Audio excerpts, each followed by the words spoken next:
afternoon, good evening. Welcome back sa ating channel na It's a Chop. So ngayong araw na to,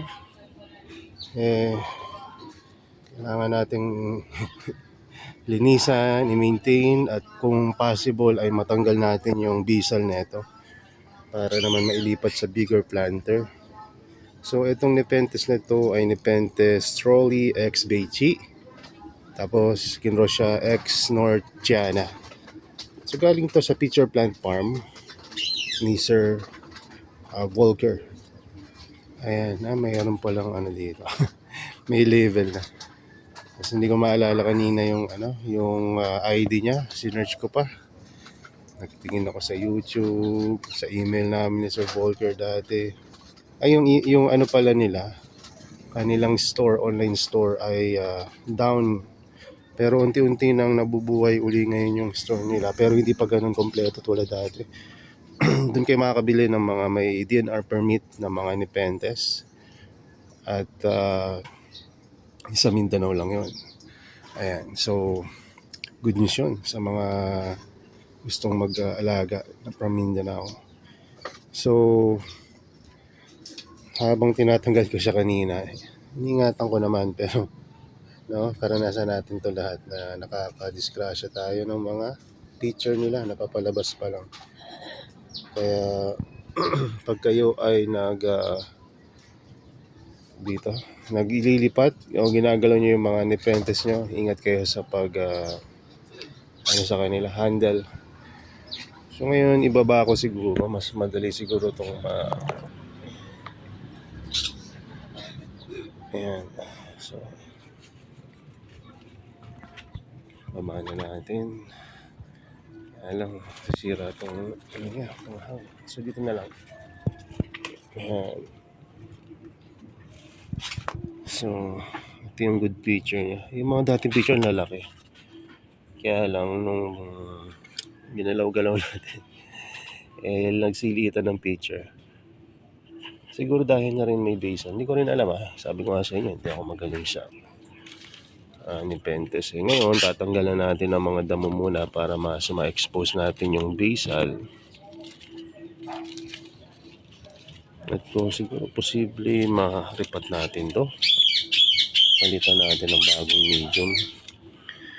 Iisip ko nga kung ating ipopropagate pero wag na. Sayang baka lalong magtampo. So tanggalin na lang natin siguro yung kanya basal. So kung kailangan tanggalin ng basal, kailangan nating i-approach siya. So set up muna natin yung ating phone holder or gimbal.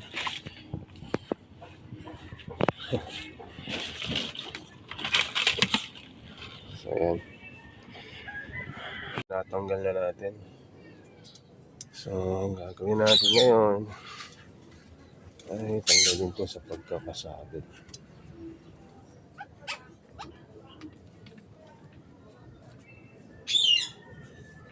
Kung mapapansin nyo, itong basal may mga inactive nodes.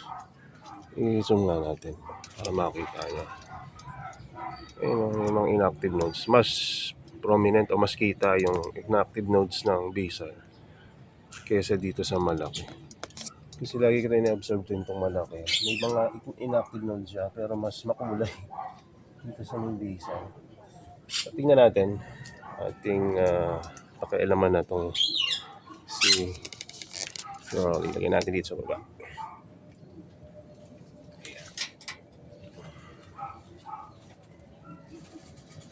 Pag ganito kalalaki yung halaman, nakakatakot galaw. Parang konting mo lang disgrasya mo.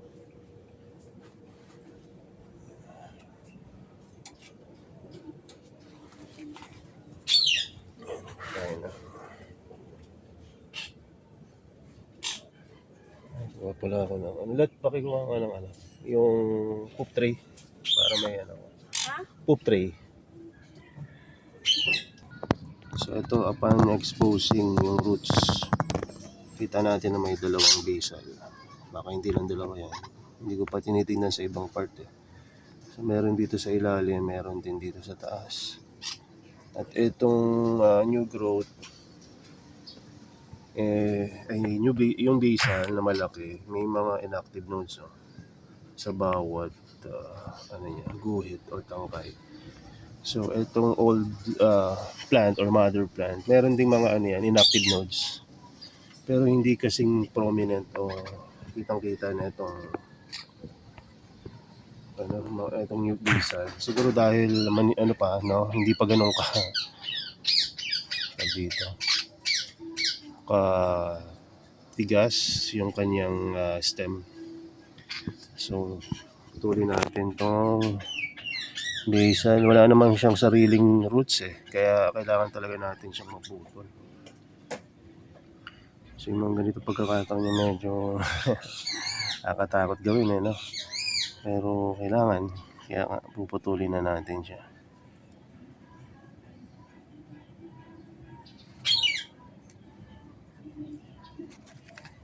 So dito na lang. Ready na ba tayo? Ready na ba ako? Yeah. So, ilang beses na ako nagpipild sa mga cuttings. Pero this time siguro maiwasan natin kasi medyo medyo may humidity na. So ngayon ililipat natin siya sa mas maayos na medium. Speaking of medium, hindi pa pala ako nakapag-ready ng medium.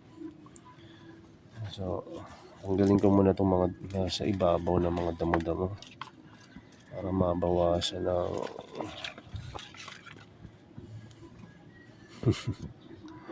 mabawasan ng damo. So ibabawan ko na lang ito ng mas fresh na medium. So wait lang. So ibalik natin itong ating pinakailaman dito sa kanyang original na plant.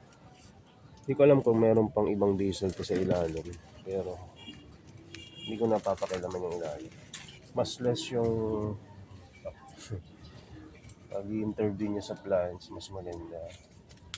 Tinry ko ng yung clean ripat talaga, totally ripat. Medyo siya hindi nagugustuhan ng halaman. So tanggalin na lang yung dapat matanggal ng mga dry leaves para maganda tignan. Pero pwede nyo rin namang iwan yan, walang problema. So ngayon lalagyan lang natin ito ng moss. Isip ko kung pure sphagnum moss na ilalagay ko So wait lang, kukuha lang ako ng medium.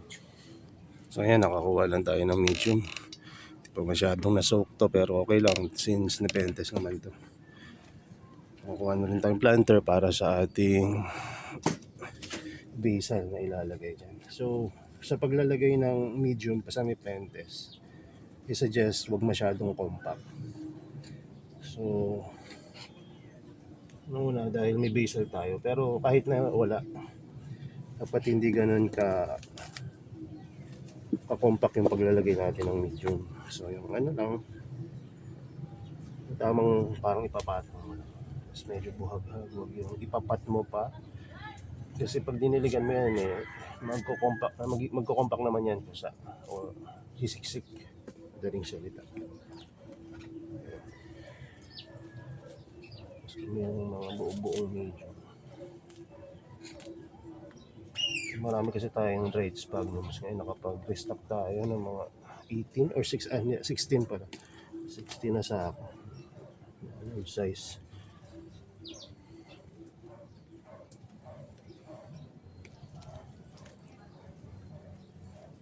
Ngayon, pwede na to.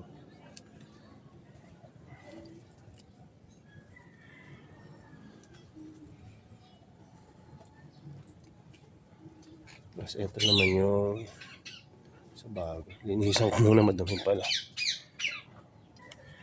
Ayan, dito naman sa bago. Sayang putol. Ganyan talaga nangyayari, hindi lang sa akin.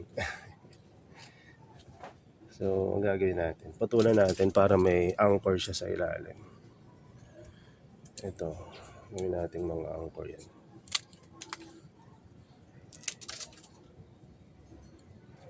Ayan.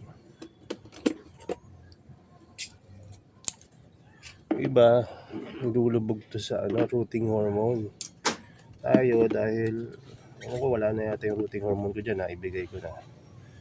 So, gamitan na tayo natural method ng rooting hormone. Yung aloe vera, kuha lang ako ha. Ayan, dahil konti lang naman ang kailangan nating rooting hormone. Maliit na putol ng aloe vera leaves lang ang kinuha ko. Kanina, hindi ko naman nakalain na magkakatings ako. Kumuha ko ng malaking aloe vera. Ano naman yung ginawa ko? Ininom ko. Kinain ko actually. Tapos ininuman ko ng tubig. Bakit? Para saan? Nangangati kasi yung lalamunan ko kanina. Tapos ngayon, wala na. No? Parang ganun kabilis yung effect ng aloe vera. Kaya maganda may tanim rin kayo na ito. Sa paghahalaman, tsaka rin, para rin sa kalusugan ninyo. Kasi malaking bagay yung aloe vera sa Hindi, alam lang natin to para sa buhok di ba? O kaya sa skin. Pero hindi. Napakabisa na ito na bukod sa rooting hormone, no, sa mga nangangating lalamunan, inuubo, feeling mo, lalagnating ka, kung anumang klase ng sakit. Kasi ang aloe vera, ang kanyang benepisyo ay pinapabilis niya yung healing ng katawan mo. Kung ano man yung injury mo sa katawan, pinapabilis niya na gumaling.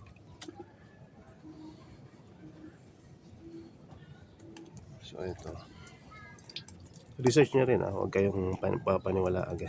Pero subukan na kasi ito. Tsaka pinang-lecture natin yan sa mga pag ni-invite tayo sa mga lecture, sa barangay o kung saan man. Ayan.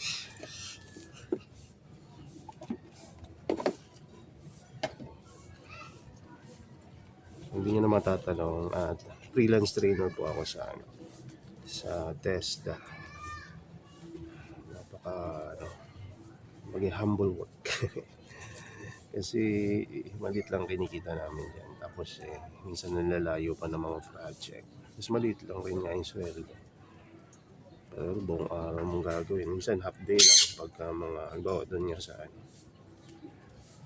mga ibang mga project like yung sa kulungan kasi may dalo pagkahapon.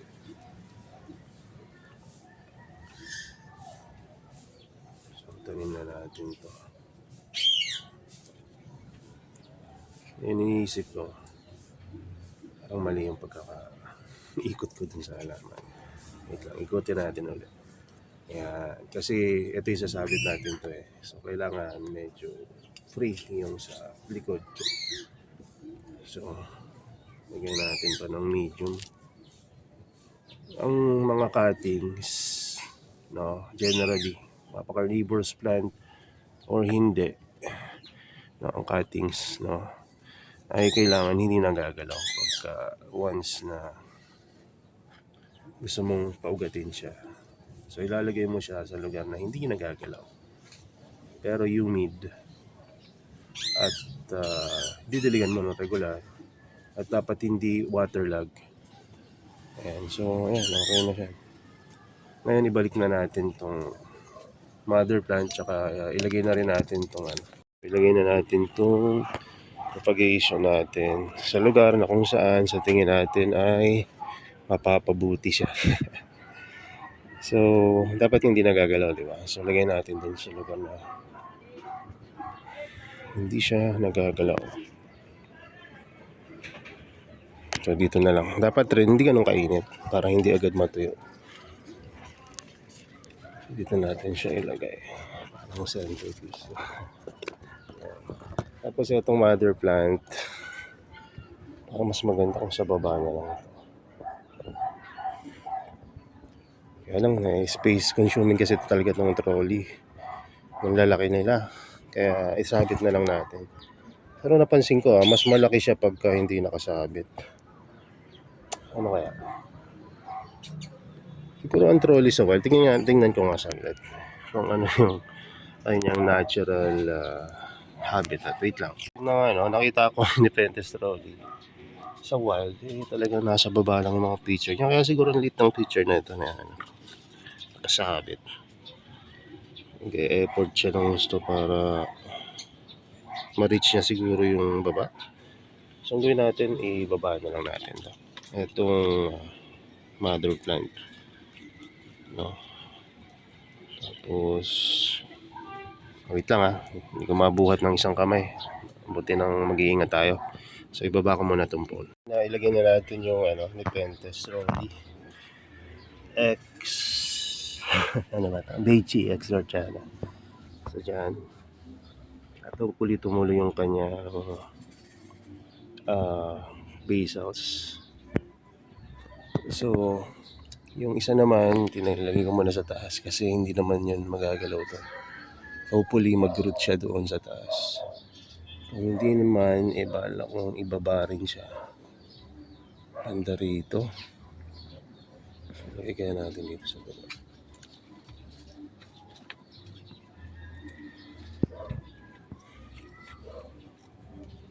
Dito na lang siguro. Dito na. At least mas mababa. Baka mas strip nila yung mas mababa Tingin ko hindi naman siya manggagalaw lang. So, lipat ko na lang. Plus nalipat na ito. So, dito natin nalagay. Ayan. Ayan, diba? So, parang mas okay yan dyan. Tapos, didiligan na natin. Baka makalimutan natin mamaya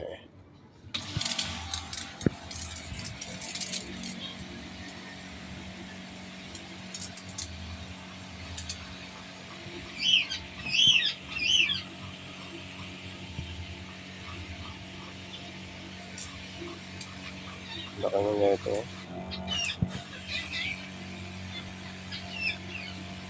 Tapos masipag siya mag-produce ng ng basals. Yung nga lang talaga hindi ako marunong talaga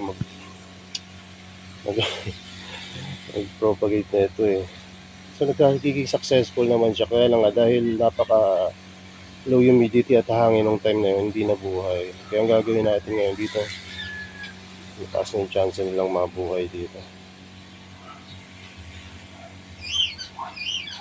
So diligan na rin natin itong iba. At maubos lang. Konti na rin naman ang natin. So, okay na muna siguro yan. At kung kita nyo, nag-uumpisang mag-flower na yung ibang mga natin, Nepenthes natin. Pakita ko nga sa inyo. Ayan. Hindi ko pa sana i-video kasi sabi ko pabukuhin ko muna para makita nyo mas malinaw. Kaya lang, at this stage, ayan na sila. Papalabas na. Parang lalaki to no? Lalaki yung na yan, flower na yan. Ito mukhang, hindi ko alam kung lalaki yun o babae. Pero mukhang babae ito. Mukhang isa. Tingin nyo. Nakikita po kasi yan pagka medyo bilugan yung kanyang wala ba? Kung bilugan yung kanyang yung kanyang flower, bilog-bilog, lalaki yun. Pero pag medyo pahaba, babae. So, tingnan natin kung anong magiging itsura niyan. So, ito pala yung Exmira natin. Medyo gumaganda yung leaf niya dito. So, kasi humid dito may pond ng mga crayfish. So, ang gagawin lang natin, i-maintain natin kasi pangit na ng medium niya. Hindi ko papakilaman yung roots. Kaya magkalala. Tanggalin lang natin yung mga toppings na dugyot. Ayan.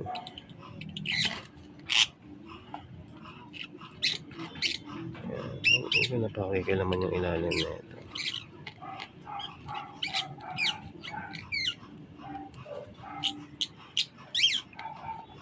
Bigay lang to ni Sir Andeng. Andre Dumang. Ayun, may mushroom.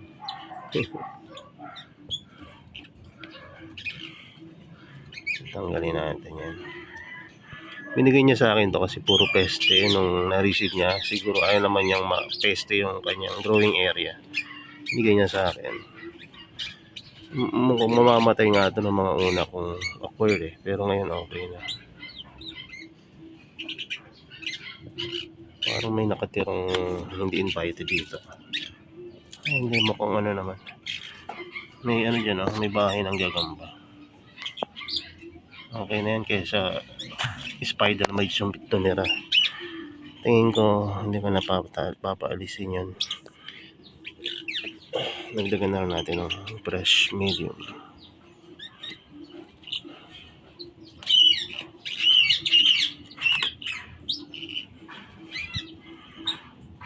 May nag-goodbye ako na Nepenthes. Siguro may mga lifespan rin talaga itong Nepenthes. So, siyempre halaman, diba? Living organism, namamatay rin talaga. Sobrang tanda na. Ay, maganda nagpo-propagate para kung sakaling matuluyan yung ibang mga Nepenthes nyo o ibang carnivores plant nyo. May mga may mga backup propagation. So okay na yan. Hindi ko naman gugupitin yung itim niya para hindi magalaw. So maganda yung maganda yung mga leaf niya kumpara dun sa dati. Mas lumaki at mas mukhang healthy. Siguro ganun na condition lang ang gusto nito. Pag nabuhay ko to, bibili ulit ako ng Nepenthes. Raha.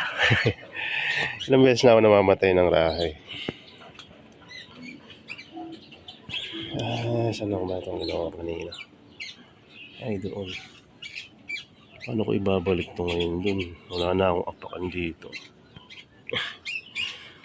Uy. Ano na. Wait lang bitawan ko itong cellphone. Natin nilagay sa ilalim. Ako kung dyan ba nakalagay kanina? Ayan, dyan na. So, ito yung Bicalcarata, mukhang surviving to Tumaas na yung growth niya mabuhay ka. So hopefully mabuhay si Bicalcarata. Wala na akong mabili niyan. Mabili ako ng marami, ayaw ko pagbilan. Ayan tuloy. Wala tayong Bicalcarata. May mga iba nag-over kaya lang medyo maliliit pa. Nahanap ko medyo medium size Tsaka okay syempre yung presyo. So ngayon, saan kaya dito? Yung Jeriana ngayon, medyo madami yung interest na magkaroon Pero wala pa tong basals. Meron pa yung isa pa lang may basals dito. Etong isa. Tanggalan na rin natin to. Tapos ilipat natin sa mas maaraw na lugar. So, yun lang muna. At sa susunod na video tong isa natin para hindi naman humaba ng husto itong video natin about sa Nepenthes, Rolly, X, Beichi, X North China. Ayan. So, salamat sa panonood at God bless po sa inyo.